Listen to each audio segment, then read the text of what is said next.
Hello, I'm Declan Harvey. The headlines on BBC Newsline this evening. Concerns as some patients wait 7 weeks for urgent breast cancer assessments. That's 5 weeks longer than the official target. The system's broken, and I think I've sort of felt that from afar, but now this is a reality for me. Tributes are paid to two people who died following a music festival in Belfast. The brand new road to the brand new college campus in Ballymena. Just one problem: space hasn't been made for any bus stops. 6 children with special educational needs are still waiting on a school place for this term. The big yellow box in Mahara. It was the talk of the town when it appeared in June, but now it has disappeared. With the Ryder Cup just a month away, Graham McDowell says he'd do anything to be involved with Team Europe again. And after the earlier rain, we've had sunny spells and showers. Will it stay that way for the rest of the week? I'll have your full forecast shortly.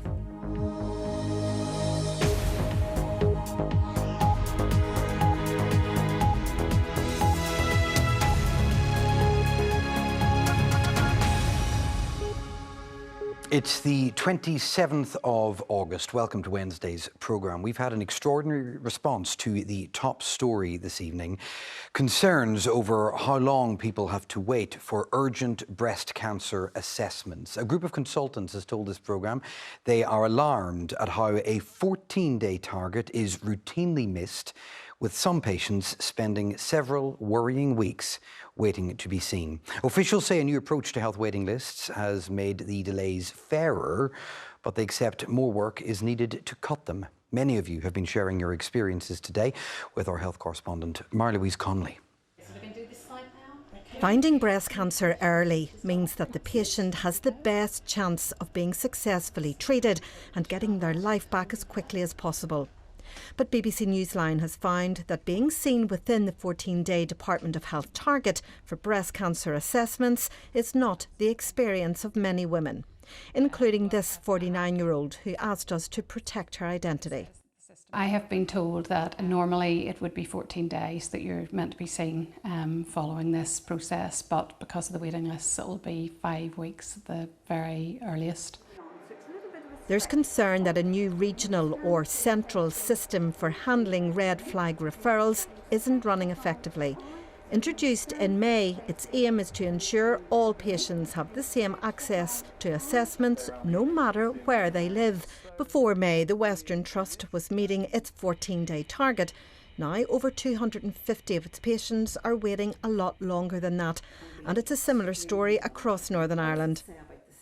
It says the system's broken, and I think I've sort of felt that from afar, but now this is a reality for me because it is impacting on me. I think it's a sort of a phrase that's bandied about society in general. It's broken. Our public services aren't working. They're not as efficient as they could be.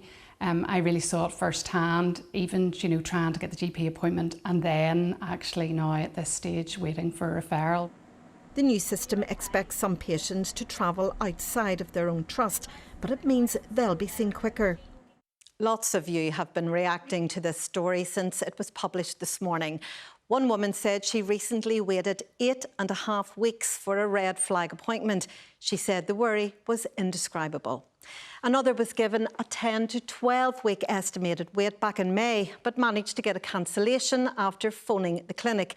She says she felt her life was in limbo. Many women getting in touch with messages simply telling of the wait that they're facing. Some waiting longer than the 7 weeks that we are reporting. This is so sad, and it's not really a cancer service. It's not even an urgent service. Something's absolutely got to be done, and done about it now. Women are asking why some who've had mammograms are seen sooner than those who've felt lumps. Others say after waiting 9 weeks, they had no option but to go private. I think this is the frustrating part. This had such a negative impact on my mental health. It has such a significant impact on my home house, on my family. The Department of Health says there are additional clinics and £5 million will be spent annually to address the problem. Mary-Louise Connolly, BBC Newsline. Tributes have been paid to these two younger people who died after attending the Emerge Dance Music Festival in Belfast at the weekend. This is 17-year-old Mia Keevan from County Tipperary. She has been described as bright and loving. 24-year-old Trey Keenan from County Down was remembered as funny and loved by everyone. Police say investigations into their deaths are ongoing. Two other people are still in hospital. Kelly Bonner reports. A bright, outgoing and fun girl who touched the hearts of anyone that knew her. 17-year-old Mia Keevan travelled to Belfast from her hometown of Tipperary to attend the Emerge Festival on Sunday night. A night meant to be full of fun ended in tragedy. Police say Mia became unwell at the festival and was taken to hospital, where she later died. Her friends said her laughter and warmth will never be forgotten by those lucky enough to have known her. Investigations are still continuing into what caused her death and the death of 24-year-old Trey Keenan. He died in rented accommodation in Belfast city centre a few hours after the event ended on Saturday night. Trey was a father of one and worked as a chef. His sister described him as very funny and strong-hearted. It's understood the 24-year-old had previously suffered from heart complications and asthma. Questions now turn to what happened at Emerge and the circumstances surrounding these deaths and the two people who remain in hospital. What this has done, it's opened up a conversation, a public conversation about how we keep young people safe when they go to these festivals, how we keep the public safe at these festivals. I met with some of the organisers from Emerge just yesterday evening to talk over the incident and how the weekend went.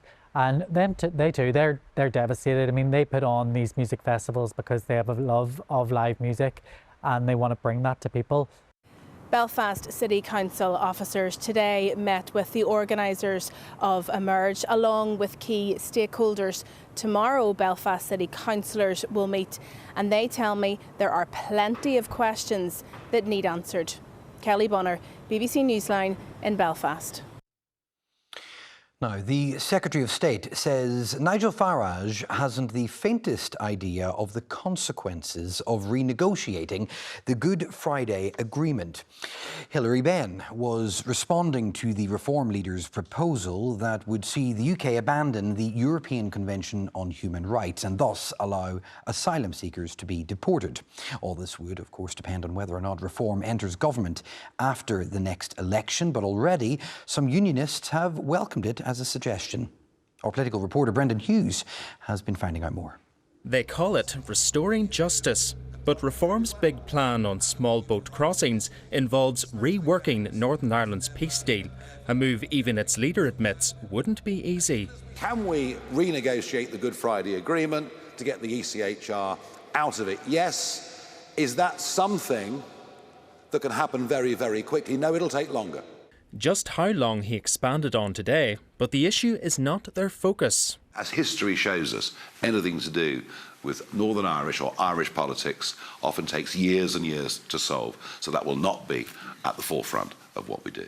Reform's proposal shared the front pages with tailors, and reaction has been swift. What Nigel Farage is suggesting is essential for many reasons in the United Kingdom, and indeed former Home Secretaries, including David Blunkett this week, have said that we need radical change if we're going to deal with the immigration problem. People like Sammy Wilson are like a moth to the flame of English nationalism. Every time they put out a big mad idea that it's undeliverable, they go along with it. The Good Friday Agreement is ours. It's not Nigel Farage's to be renegotiated. Migrant boats and asylum hotels have prompted a summer of protests and counter-protests, but the government says Reform's plan to tackle concerns is unworkable. In a statement, the Secretary of State said to jeopardise the Good Friday Agreement would be dangerously irresponsible, and Nigel Farage's comments show he hasn't got the faintest idea about the consequences. Extraordinary scenes in here. Others around when the agreement was signed are just as sceptical. It would take us back into the zero sum of Anglo-Irish relations. That's inevitable. We would go back to polarised relations between London and Dublin. Nigel Farage isn't the first politician to talk of leaving the ECHR, but its role in the Good Friday Agreement makes that plan a tough pitch, even for the man who sold the idea of Brexit. Brendan Hughes, BBC Newsline. The border in the Irish Sea that affects food and agricultural products will not be dismantled until 2027. We got that timetable from a government minister today. At the start of the summer, the UK and EU agreed a way of removing physical checks on food products arriving here from GB. And until now, we didn't know much more. But our economics and business editor, John Campbell, is with me. We do know more now, John. Should we start maybe with a quick recap of the sea border? Yeah, so basically in 2019, the UK and the EU agreed that because of Brexit, the only way to keep the land border open between Northern Ireland and the Republic was for Northern Ireland to continue to follow many of the EU's rules in trade in goods. The flip side of that is it meant that goods coming from Great Britain into Northern Ireland needed to be checked and controlled. That has involved building some big new facilities. For example, we can see the facility at Larne, the border control post, when it was under construction last year. This is where the checks on food products actually take place. Now, there's been various attempts to tweak this deal, but in May we got a new deal between Keir Starmer and Ursula von der Leyen, the President of the European Commission. They agreed that in future the whole of the UK would follow the EU's rules on food and agriculture, what are sometimes called SPS rules, and that meant that then Northern Ireland and GB would be back on the same page. There would be no need for any checks, and those border posts we just saw, they would become redundant, but until now we didn't have a clear timetable. Yeah, I mean, if we've learned anything about Brexit and its consequences, is that it's always been a bit more complicated than maybe people might have thought. But do we know why this might take until 2027? The deal struck in May was always an outline deal. It was always going to involve more work, and the minister who's now responsible for this area, he laid out the new timetable today. This autumn, we will start the detailed negotiations on the SPS deal, as well as other commitments from our summit last May. We will then bring the legislation to Parliament to implement the deal. We will get that done by 2027. So businesses and consumers see the tangible impacts as soon as possible. Now, it is important to remember that even when those border control posts go in 2027 or soon after, that will not mean the end of the Irish Sea border. Goods being shipped from Great Britain to Northern Ireland will still require customs declarations. So in that respect, the border will still be there. All right, John, thank you very much, as ever, John Campbell. Now, should a brand new multi-million-pound road in Ballymena have had somewhere in the design space for bus stops? The new St Patrick's Link serves a new college campus in the town, and planners have been accused of a massive oversight by not including bus laybys. But officials have this evening pushed back, saying specific laybys aren't necessarily required, and if locals want a bus stop, they can make one. Here's Bernie Allen. An innovative 5-storey building which will be home to 1,600 students. 2 motor vehicle workshops. Some pupils and local representatives were able to view the new facilities before the start of term, and whilst there was lots of praise for the state-of-the-art building, concerns have been raised that public transport provision wasn't adequately factored in before the road leading into the college was developed. Of course, we need to look at those issues around transport links. That should be fully considered in the planning. We need to make sure things are future-proofed for as this campus and this area grows. But it is well served in terms of connectivity within the town centre. But yes, we need to understand why those transport links weren't added and try and remedy that problem. The newly built £7.5 million St Patrick's Link Road was designed to serve the campus, but TransLink say there is currently no facility to accommodate the safe set down and pick up of bus passengers. But services are available at George Street and the bus station in Ballymena, which is a 15 to 20 minute walk. Where we're based at here in Ballymena is adjacent to our existing campus. The existing transport links operate within the town. I live in Antrim, but I can drive myself up. It's not too bad for me, at least. There's one guy from the class, he lives in Macrofelt, so it might be a bit difficult for him. I'm going to have to rely on public transport to get in because I live in Antrim. But I have a few lifts anyway, if I do, like etc. my mum and dad and also friends as well that drive. The Department for Infrastructure says St Patrick's Link Road was designed in accordance with the relevant guidelines at the time of the planning application in 2017, and the absence of a lay-by on a road does not preclude future provision of public transport services. Bernie Allen, BBC Newsline. Well, we've got more on that story and what might become of not just a new road, but that area of Ballymena, which is so rich for development. It's on our website this evening, and you can also get it, of course, by downloading the BBC News app. Next, 6 children with special educational needs are still without a September school place. That is according to the Education Authority, which said it is continuing to work with schools to ensure that all children can access education. My colleague Catherine Morrison is here with details on this. I mean, look, we cover this issue, it feels like, every year. Are there any signs that the EA is getting to grips with it? Well, there certainly are. That number of 6, while it's worrying for the children and their families, it certainly feels like a lower number than we would usually be reporting around this time of year. And the Education Authority says that's because an extra 1,374 special educational needs places have been created for 2025. And those are both in special schools and in mainstream schools.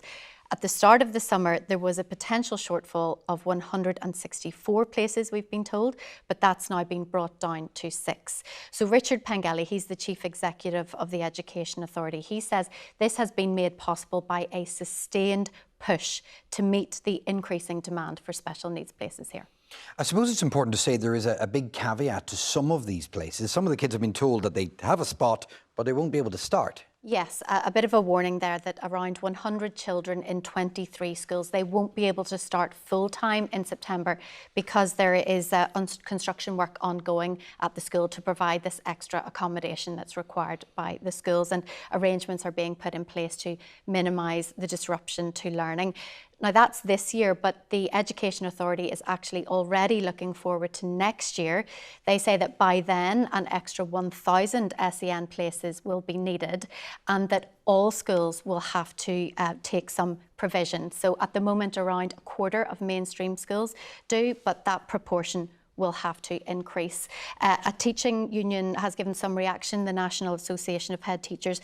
They've said that schools are being asked to meet significant need without adequate resources.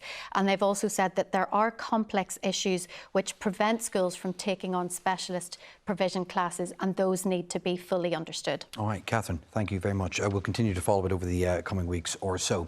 Now, remember this? In Maghera, we previously reported on how bemused locals felt about this 40-metre long yellow box junction. It was the length of 9 cars. Well, now, just a number of weeks later, it has been completely removed. Spoiler, though, the Department for Infrastructure says it will be back. Here's Mark Simpson. The big yellow box in Maghera. Now you see it, now you don't. All 40 metres of it have now gone. It first appeared in June. It was scaled down in July, and now it's nowhere to be seen. It's had to go because the road is being resurfaced, but questions are being asked about all the chopping and changing. If they decided that it was necessary to have that 40-metre box, how come 4 weeks later they decided that it was no longer necessary and they were able to reduce that to 20-metre box? But on top of that, they knew that the road was going to be resurfaced in August, late August, beginning of September. So why did they go on ahead with that now? There's a cost here. It might not be a lot, but that money could have been used elsewhere. There are lots of little projects around the rural areas that really need doing. The Department for Infrastructure say the yellow box was needed to improve traffic flow here, especially for buses, and it will be repainted soon. Does this town need a yellow box back? Yes, it actually does. The smaller box, because it does help with the traffic, and we do miss our landmark. Are people talking about it? Yes, everyone's talking about it. There's postcards, there's TikToks. It really has put Maghera on the map. They have made good progress in terms of the resurfacing work. So it looks like the yellow box will be back here soon, albeit the smaller version. Mark Simpson, BBC Newsline in Maghera. All the golf majors have finished up for the year, so attention is now turning towards the Ryder Cup. Thomas Niblock is here this evening. What can you tell us? Yeah, exactly a month's time. A month, yes, I think it is, Declan. The Ryder Cup begins as ever, and the Ryder Cup this year will take place in New York. And Graeme McDowell says he would do anything to be part of it. He's a three-time winner of the competition in the past. However, due to his controversial switch to the Live Tour, McDowell believed his future with the event was over. Now the 47-year-old is hopeful of a return. Steve Motson reports. Graeme McDowell has just completed a fourth season with Live Golf. And with this year's Ryder Cup just weeks away, the Portrush man, once tipped as a captain of Team Europe before his move to Live, would love nothing more than to be included when the event comes to Ireland in 2027. John Rahm asked me earlier this year if I was asked to be vice captain at Bethpage Black, would I accept it? And I said, if they asked me to come and make coffees for you, I'd go and make coffees for you. That's how much I want to be there in a supporting role for Team Europe. So it goes without saying at Darren Manor in 2 years' time, I'd do anything to be in that Team Europe, to feel part of that team, to put that European shirt on one more time, to cheer the guys on and help Europe win another Ryder Cup. McDowell was part of 3 winning European Ryder Cup teams as a player, famously holding the winning putt in 2010. Would you believe it? He's holding. He also served as a vice captain twice. Still very passionate about my experiences in the Ryder Cup and everything the Ryder Cup's given me, and I feel like I've got something to give back. But we understood kind of the way the politics might take this world, and it's been a longer pathway than we all ever imagined. It's been tough in a lot of levels, but understand where we're at. There's a healing process that needs to happen. How long is that healing process going to take? I don't know. As the rift in the sport rumbles on, McDowell expects to secure another contract to stay with Live next season. Obviously, Live's trucking along. I think the product continues to get better and better. Obviously, a lot of people don't love it yet, but I think I've conducted myself well. I think I've played well enough. I think the main thing is, mentally, I still feel highly motivated to try and win. And I haven't had a chance to pick up a trophy out here yet individually, and I think that's the goal moving into next year. I've had a chance to win at every level I've played at, which has been amazing, and highly fortunate to do that. And I'd like a chance to win out here. And he's hoping playing on the Live Tour doesn't rule out the opportunity of a Ryder Cup return. Stephen Watson, BBC Newsline. Now, Celtic won't be playing Champions League football this season after a surprising defeat on penalties away in Kazakhstan last night. Now, Brendan Rodgers' side failed to score a goal in 210 minutes of football and lost 3-2 in the shootout. They dropped to the Europa League. The draw for that competition takes place on Friday. The last thing you want to do in football is manufacture your own stress. You don't. That's what you don't want to be doing. But I think all we can do now is what we have to look at where we're at. That's just a shame, because last year we made some great strides.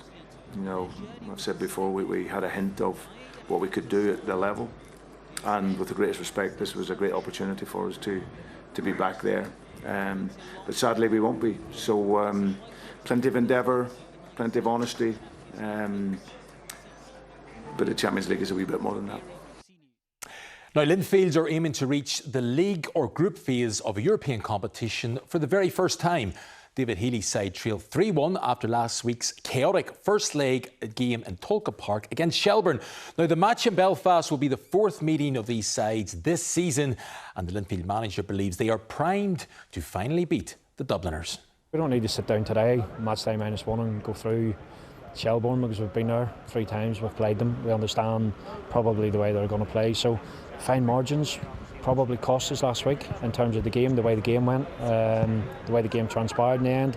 Obviously being down to 10 men after 17-18 minutes certainly didn't help us, but great credit to their players. They showed a little bit of resolve. There was opportunities. Obviously we missed the penalty even in around that stage of the game last week. You always felt as if we were capable of potentially scoring. So with 11 tomorrow night, an excitable crowd, a little bit of electricity in the atmosphere, with the half chances that we may create, and hopefully the good chances we create, hopefully we're probably a little bit more clinical tomorrow night. Now, Jude McAtamney, Charlie Smith and Mark McNamee have missed out on making the active roster for the respective NFL teams. That means there is an outside chance they could be picked up by another franchise. If no team comes in for the trio, BBC Newsline understands that Jude McAtamney will likely remain in the practice squad with the New York Giants. The former Derry under-20 Gaelic footballer had a 100% kicking average during pre-season. It's also expected this man, Charlie Smith, with an impressive pre-season behind him, will remain with the New Orleans Saints for a second year in the NFL. Now, Ireland women's cricket team have continued their winning run in the T20 World Cup qualifiers. They beat Italy this afternoon in Rotterdam by 33 runs. Belfast's Amy Hunter picked up 62 of those to help Ireland to a total of 175. Next up, it's the final qualifiers in Nepal in January. Very lastly, defender Daniel Ballard is set to miss Northern Ireland's World Cup qualifiers against Luxembourg and Germany next month through injury. The 25-year-old was forced off during the first half of Sunderland's 2-0 defeat against Burnley at Turf Moor on Saturday. Thomas, thank you very much. A moody-looking morns today. This is Carlingford Lough. Barra is here. What was that about? There was torrential downpours, but actually gaps of beautiful sun as well this afternoon. So that was the cloud in Carlingford Lough. We had sunny spells in Foyle, Lough Foyle, just out in Derry. So a bit of a changeable picture today, and it's going to stay that way because we're under the influence of low pressure, which is going nowhere fast, I'm afraid. We did lose the bulk of the rain. It did brighten up. But we've seen more rain and showers coming in from the west, and it's wet out there, especially towards the west this evening. And some of the showers will continue to drift in overhead, becoming confined mostly to the west overnight tonight before they once again become more widespread. Some heavy showers in the forecast as well, but quite a mild night, temperatures of 12 or even 13 degrees. Tomorrow, though, do brace yourselves for some more heavy rain in the forecast and some heavy and possibly thundery showers.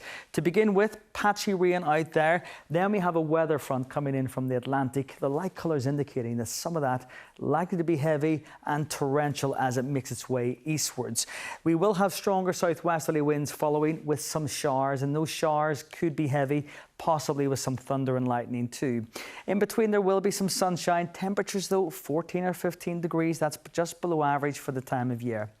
Staying and settled into tomorrow evening, a few showers, mostly towards the north coast, but they will begin to push southwards tomorrow night and overnight into Friday, with some further unsettled weather in the forecast to end the week as well, but another mild night.